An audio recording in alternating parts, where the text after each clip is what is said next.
नमस्कार मैत्रिणींनो. तर आज मी बनवणार आहे ढोकळा. ढोकळ्यासाठी मी या छोट्या 2 वाट्या डाळीचं पीठ घेतलेलं आहे आणि हे डाळीचं पीठ मी चाळून घेत आहे. मोठ्या चाळणीने चाळलं तरीही चालेल. माझ्याकडे खूपच जास्त मोठी चाळणी होती म्हणून मी छोट्या चाळणीने चाळलं आणि ते पीठ न चाळता घ्यायचं नाही आहे. नंतर चवीनुसार मी इथे टाकलेलं आहे मीठ आणि याच्यामध्ये नंतर मी टाकणार आहे साखर. जर साखर तुमच्याकडे पिठी साखर असेल तर खूपच चांगलं. माझ्याकडे पिठी साखर रेडी नव्हती म्हणून मी आपली नॉर्मल साखरच टाकलेली आहे.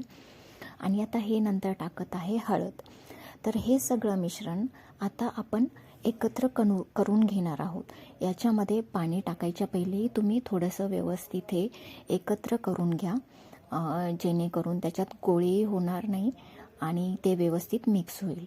मग नंतर हे मी थोडं हळूहळू, म्हणजे पूर्ण पाणी एकदाच नाही टाकायचे, थोडंसं पाणी टाकून मग ते व्यवस्थित फेटून घ्यायचे.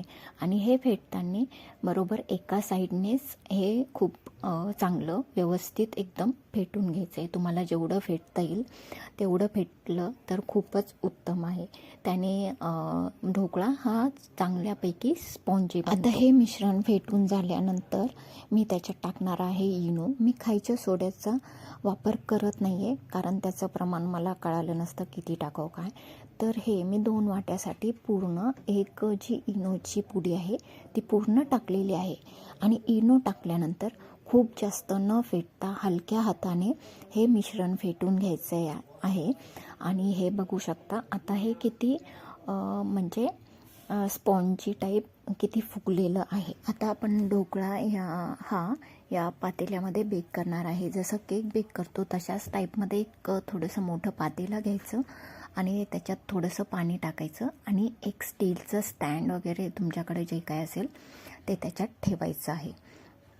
आता जे फेटलेलं पीठ आहे ते मी ह्या भांड्यात टाकणार आहे. हे माझ्याकडे कुकरचं भांडं आहे. हे माझं भांडं थोडंसं पसरट आहे आणि थोडंसं छोटं आहे कारण माझ्याकडे जे अवेलेबल होतं ते कुकरचं भांडं मी यूज करत आहे. हे त्याच्यामध्ये अशा टाईपमध्ये सगळ्यांकडे एक स्टँड असतंच. तर हे असं स्टँड ह्या पातेल्यामध्ये ठेवायचं आणि कुकरच्या भांड्याला व्यवस्थित आता तेल लावून घेऊया. मी थोडंसं जास्त तेल टाकलं, ते सगळीकडे पसरवलं आणि मग जे एक्स्ट्राचं तेल होतं ते आपण परत आपल्या भांड्यात काढून घेऊ शकतो. मग याला चांगलं तेल लावून, म्हणजे तेलात थोडाही चिकटपणा करू नका.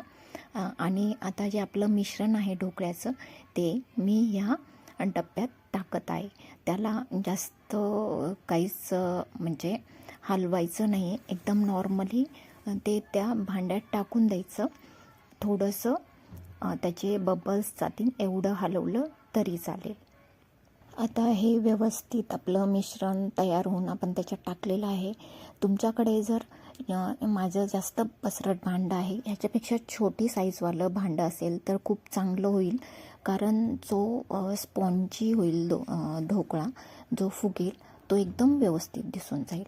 आता थोडंसं पाणी गरम झालेलं आहे आणि त्याच्यामध्ये मी हे ठेवत आहे आपलं जे ढोकळ्याचं मिश्रण आहे ते. आणि हे इकडे बेक होते तोपर्यंत आपण वरती फोडणीचं तयार करूया.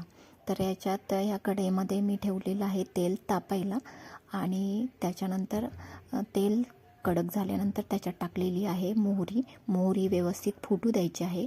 आणि मग मी त्याच्यात टाकणार आहे जिरेही व्यवस्थित लाल होऊ द्यायचे आहेत. आणि मी इकडे हिरवी मिरची, कोथिंबीर, कढीपत्ता हेही व्यवस्थित 2 कट करून घेतलेलं आहे. हे दोन्ही पण चांगले परतल्यानंतर त्याच्यात टाकायची आहे पहिले हिरवी मिरची. मग त्याच्याचा तिखटपणा तो तेलात उतरतो. त्याच्यानंतर टाकलेला आहे कढीपत्ता आणि कोथिंबीर.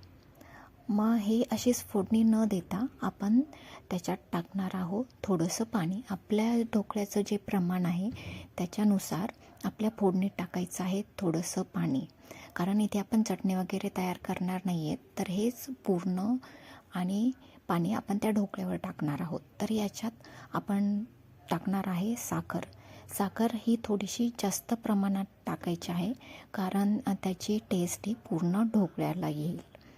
तर हे आपण व्यवस्थित उकळून घ्यायचं आहे. माझं तेल खूप कडक झालं होतं म्हणून मी आता नंतर गॅस बंद केलेला आहे.